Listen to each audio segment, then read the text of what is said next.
Bonjour. La mort de l'étudiant Fallou Sène à l'UGB est à la une de l'actualité. Rewmi Quotidien, qui revient sur les affrontements meurtriers à l'université Gaston Berger, fait état d'un mort et de 20 blessés. Ce journal nous apprend aussi que le rectorat a été mis à sac par les étudiants qui ont également incendié un bus et saccagé la maison de Mary-Teuw Niane à Saint-Louis. Dakar, Ziguinchor et Bombay s'en sont mêlés et le procureur a ouvert une information judiciaire, renseigne Rewmi Quotidien. Les campus s'embrasent, titre Walf Quotidien, qui revient sur les manifestations à Dakar, Ziguinchor et Bombay. Ce journal fait état de 20 blessés à Saint-Louis, dont 2 dans un état grave, et explique pourquoi cela a dégénéré à Sannar selon les gendarmes. Les étudiants de l'UCAD, eux, ont incendié un véhicule de police. Et suite à la mort de Fallou Sène, les apprenants sont passés à la caisse et le SAES a décrété 48 heures de grève, renseigne toujours le journal du groupe Walfadjri, où le commissaire Boubacar Sadio soutient que l'usage de balles réelles par les forces de l'ordre n'est pas indiqué. Le commandant d'unité a usé de son arme pour limiter les dégâts et dégager la route,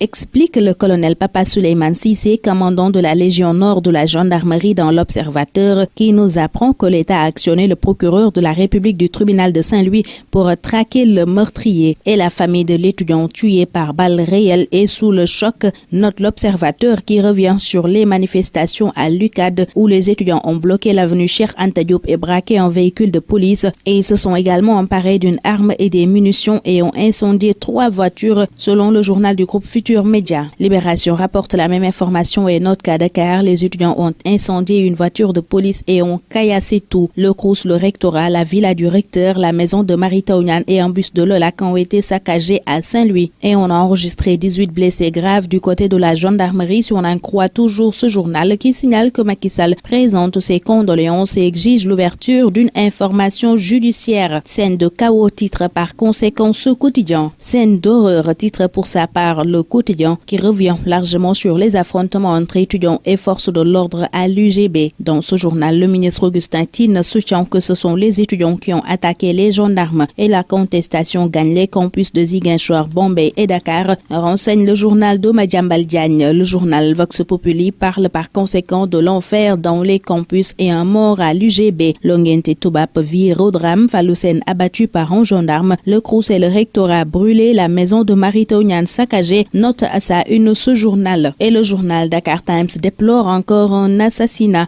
évoquant le recours excessif à la violence, dont l'AS, le ministre, indique la piste du tireur selon le titre de ce journal. Augustin Tine soutient que le commandant des opérations a senti que ces hommes étaient en danger et il a tiré. Et pour la tribune, c'est une bavure de trop. Selon Doudouad, dans ce journal, nous pouvons sans hésitation parler de violence d'État. Maligak lui réclame la clarification des conditions de la disparition de Fallou Sène et le SAES décrète 2 jours de grève et envisage de se constituer partie civile, si on en croit la tribune où le ministre des Forces armées appelle au calme. De 2 pour Macky, titre la cloche, qui comptabilise pour l'actuel régime la mort de Fallou Sène et de Bassirou Faye, tous 2 tués lors de manifestations pour des bourses. Revenons dans l'AS où Macky Sall tape du poing sur la table relativement au massacre à Jérusalem. Et le président Sall dans Vox Populi appelle la Oumma et l'ONU à mettre fin à cette tragédie humaine. Dans ce même journal, on nous apprend aussi que 2 structures sanitaires sont éclaboussées par une plainte. Il s'agit de l'hôpital principal et de l'hôpital de Pikine. Entre ces 2 structures, un bébé a été contaminé par le VIH-Sida, nous apprend ce journal, qui note que l'enfant est né de parents sains et a contracté le virus du sida après sa naissance. La famille a saisi le procureur d'une plainte contre l'hôpital principal où il est né, l'hôpital de Pikine où il a été interné et X.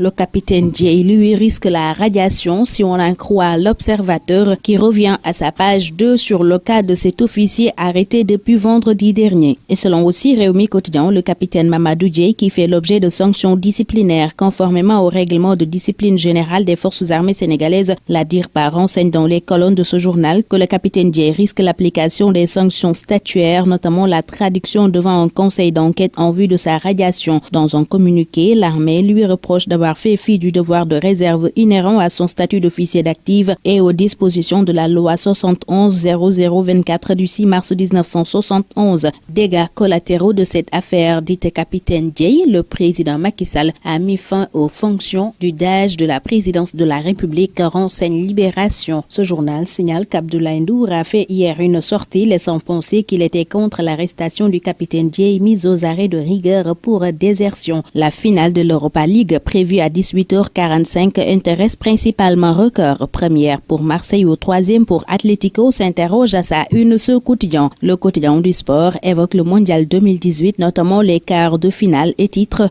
Sadio pour faire oublier Diouf. Qui sacrifié se demande par ailleurs au stade. Évoquons la liste des 23 lions pour le mondial 2018. Et c'est tout pour ce tour des quotidiens du 16 mai 2018. Très bonne lecture, excellente journée à tous.